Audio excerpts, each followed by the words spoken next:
Hello mga kasangga. Day 2 ngayon ng ating challenge, ng ating vlog challenge. So, April 11, time check, around 4:15 dito ngayon. Pagigising ko lang. May pasok tayo ngayong araw, overtime sa trabaho, kaya maaga tayong nagising ulit kahit Sabado. So, yun lang. Kape-kape muna tayo bago pumasok. Prepare muna ako ng aking breakfast at babaonin dahil usually pag sa Sabado half day ako, pero ngayong araw whole day ako halos kasi may tatapusin kami trabaho. Yun lang. Ang kape. Kape muna tayo. Kape. Nilalagay ko sa kape, dalawang scoop lang na ganito. Ganun. Dalawang scoop na yun. So, ganun lang. Wala nang asukal. Hindi na kasi ako nag-aasukal eh. Simula pa nung I think 5 years ago na. Hindi ako nag-aasukal kasi nasanay na ako eh. Kaya lang, dalawang scoop wala na ako. Wala na akong nilalagay ng asukal. Naman yung ating baonan. So ang aking baon ngayon, pandesal, 2 peraso sa break time. Natirang pansit kagabi. Saka pizza na take out kahapon galing sa practice sa choir. Ito yung aking breakfast ngayon. Baon ko to kahapon eh. Dapat supposed to be ng break time. Hindi ko nakakain. Kaya ngayon kakainin ko ngayong umaga. Tara, breakfast muna tayo. Breakfast muna tayo mga kasangga. So, tapos na nga tayong mag-almasal. Kape-kape na lang. Nga pala kung ngayon lang tayo nagkita, ako nga pala sa Gmail. Isa akong machinist. 20 years na akong nagtatrabaho bilang machinist. Kaya kung napapansin nyo, naka-uniform ako. Sabi sa kasabihan, pagka maaga ka raw nagigising, maaga mo raw nasasalo yung ambon ng swerte. Nung magkakapera ka raw, ganun. Diba? Sabi-sabi yun na mas maagang gising mo, mas masalo mong ambon. Sa 20 years ko nang nagtatrabaho, 20 years na rin akong nagigising ng maaga. Hanggang ngayon, ambon lang laging nagigising ko eh. Pero hindi yung pera eh. Kaya 20 years na rin tayong sumasalo ng ambon. Literal na ambon sa umaga. Ba't ko ba ito sinishare sa'yo kasangga? Kasi naniniwala ako na sa buhay ng tao, marami rin tayong mga time na parang hindi tayo satisfied sa ating mga ginagawa o hindi naman sa pinanghihinaan pero parang kulang sa resulta yung result na gusto nating makita, parang yung progress natin minsan na bumabagal, ganun. Okay lang yun. Ang importante, nag-move forward tayo. Minsan, move back tayo. At minsan naman, abante lang ng abante, paunti-unti. Okay lang yun. Importante may progress. Dahil ibig sabihin lang, may ginagawa tayo sa ating buhay. So, ready na tayong, ready to go na naman tayo para pumasok. So, time check mga quarter to or 4:40 na ngayon. At kailangan mga 5 o'clock nandun na tayo sa company. Kape muna. Mga kasangga, tara, pasok na tayo. Para pumasok. Let's go. Madilim pa ngayon dito. Dahil mag-alas 5 pa lang. Quarter na. Dilim. Kaya sa papunta ng kumpanya. Madilim pang labas dahil nga umaga pa lang eh. Pasok na tayo. Papunta na tayo ng company mga kasangga. Trabaho na naman. Let's go. Tulog pang lahat. Dito kasi kailangan maagang pasok mo dahil advantage din yun kasi minsan sa traffic, lalo't pag weekdays. Saka minsan pag maaga nga rin pasok mo, mas maaga kang parang umaga pa lang, productive na kagad yung araw mo. Kaya parang walang sayang sa oras. Kasangga, nandito na tayo sa company. Pasok na tayo. Alas 5 na. Log-in muna tayo dito. Log-in muna tayo sa aking trabaho. Dito tayo sa locker. Goggles. Pag machinist ka, dapat lagi kang may listahan ng pautang. Di, notes to sa machine. Kailangan may notebook ka laging maliit. Dahil every details na natututunan mo, susulat mo. Trabaho na tayo. Yung mga kasangga, tapos na nga tayo sa ating trabaho at uwi na tayo ng bahay. Dapat maghapon ako ngayon, kaya lang medyo may sa trabaho, kaya na pauwi tayo ng maaga. Anyway, overtime lang naman ngayong araw, kaya okay lang. Napaaga yung aking uwi din. Trabaho kasi namin, more on gumagamit ng computer. Kaya pag down yung computer, wala din halos magawang trabaho. So medyo magka-problema sa computer, kaya napauwi tuloy ako ng maaga. Let's go. Sa bahay. Mga kasangga, dito na nga tayo sa bahay. Aga pa rin. tulog pa ang mga bata. Pick upin muna ako dito sa labas ng bahay sa likod. Sa harap. Siguro magtataka sa labat maaga akong umuwi. Normally kasi pag ganitong weekend, tanghali na kami nagigising. Kaya ano, mga tulog pa rin. Dito sa bahay, pahinga tayo. Ilang mga kasangga. Ano naman siya? Kumakain tayo ngayon ng, alam nyo ba yung, breakfast muna after natin magtrabaho. Alam nyo itong baked ube latik. Best in the world, gawaan ni Mumi. Yun. Masarap. Sarap. No talaga. Nasaan? Nandiyan po sa mga kasangga. Ano muna tayo? Breakfast muna. Kasi gising na yung mga bata. Kaya breakfast muna. Yung mga kasangga, paalis tayo ngayon dahil meron tayong pupuntahang magmumu tayo ngayon at mag-gardening. So, si Maloney nga pala, gusto niya raw matuto mag-vlog. Kaya meron siyang vlog na meron siyang doon yung stand ng kanyang vlogging daw, mag-vlog daw siya. Sige nga bibi po, how do you vlog po? Doon dali. How do you say it po? Dali ka bibi po sa harap. Doon ikaw sa harap, kunwari mag-vlog ikaw. Yeah, kunwari dyan ka mag-vlog. Tapos kunwari yan na yung vlogging. Di ba ito yung vlogging alam mo? Sige, dali. Ready? Get set. Oh, dali na bibi po. Magsabi ka bibi po how do you say your vlog? Dali. Ready, get set, go. Dali. Please subscribe and share because we love you care. See the quality care. Bye-bye. Ganun daw siya mag-vlog mga kasangga. Good job naman kasi bibi po. Kisa kasi Popi. Good job naman yan mag-vlogod.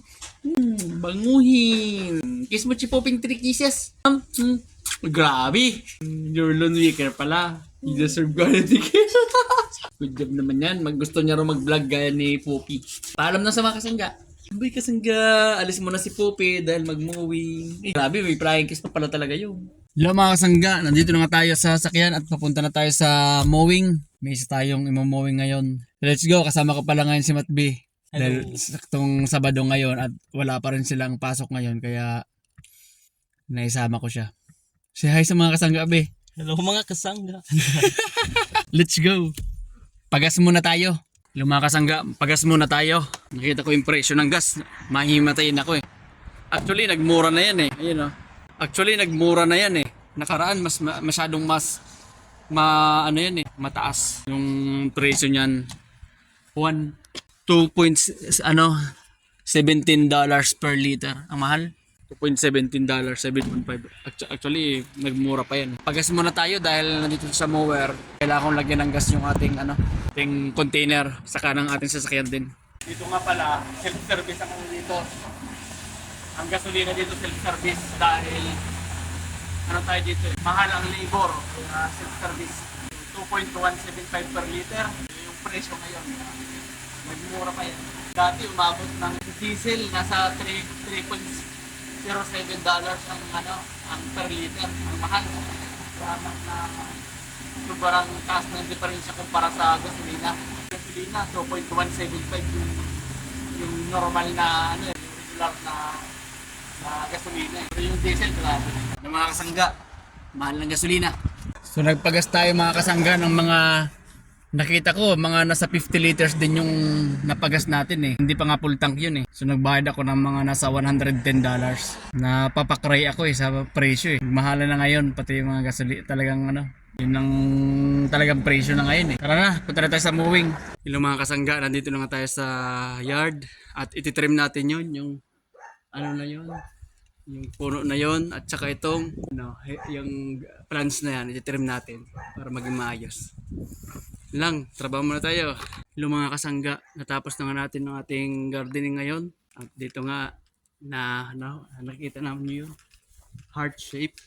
Nahugis na natin heart shape at maayos na din yung garden. So yan yung sa ating yung araw. Yan. Heart shape. Kasangga sa time check, 1:00 na nga ng tanghali, natapos na tayo mag-mowing at mag-gardening pala. So finally natapos din tayo. Punta na tayo sa bahay, uwi na rin tayo dahil okay na yung araw natin. Yung mga kasangga, dito na tayo sa bahay, pero yung aming water system, yung water heater nasira kaya tinawagan natin yung plumber para magkabit. Ayun yung lumang water na nag-leak ko. Pinalit ng bago ngayon. So kauwi lang natin ng bahay. Buti na lang kahit weekend ay nag-service pa rin ng water system. Yun, yung ating ngayon. Unexpected na nangyari sa ating tubig na water heater. Pero inaayos na. Yung mga kasangga, habang naghihintay-hintay nga tayong magawa nung plumber yung ating tubig, yung water system, na mapalitan yung heater ng tubig. Tayo ay nandito muna sa labas at naglalaro ngayon yung mga bata. Parang tubig sa loob, hindi makaligo. Kaya dito muna tayo. Buti na lang, ngayon weekend ay meron pa rin pumuntang may available na plumber. Dahil urgent kasi ito need to fix na urgently. Kaya Oh, say hi muna kayo sa mga kasangga, Cornel. Bye! Yan, nag-play sila. Mag-flying kiss sa kasangga. Grabe. Yun lang mga kasangga. Why you Yeah. have to Yung mga kasangga, magawa muna tayo ngayon ng sausawan dahil tayo mag-iihaw-ihaw doon sa park. Gawa muna tayo ng sausawan. Yan. Kaya muna, nakaligo na at ready to na. Ihaw-ihaw.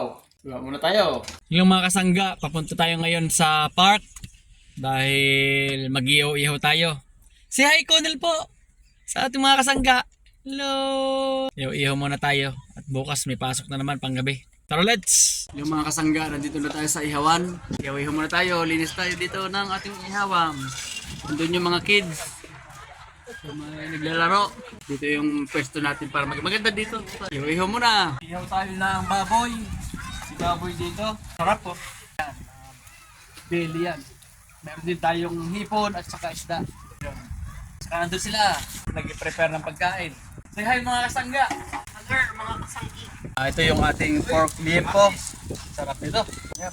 Sausawa na lang kulang. Yung mga kasangga, ayun yung hipon at saka pampano. Ang laki. Hawin natin yan. Ooh, yummy. Okay na yan.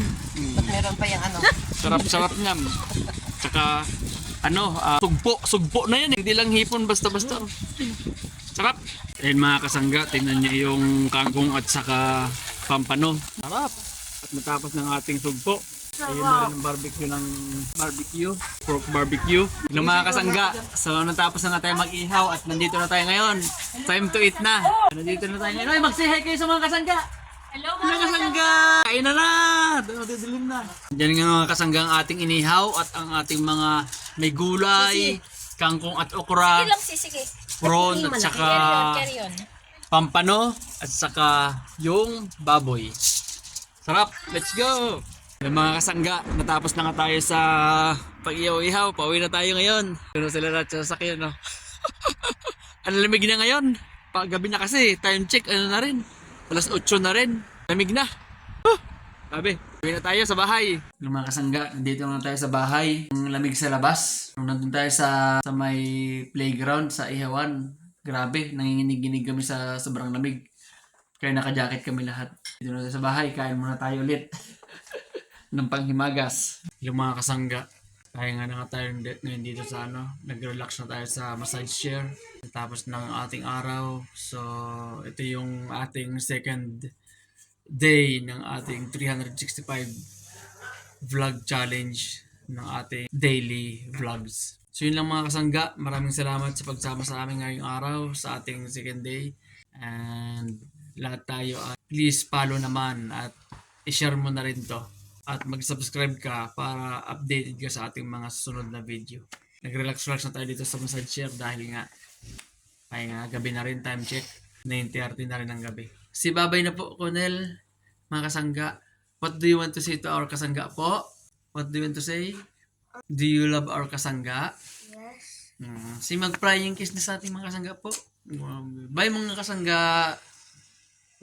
Join kayo sa ating KUPH sa ating FB group. Yun yung ng mga Pilipinong malakas ang loob at may malalaking pangarap na mabago ang kanilang buhay. Kita-kita tayo doon kasangga. Join now. Bye, Jimmy Ignacio. Hanggang sa muli.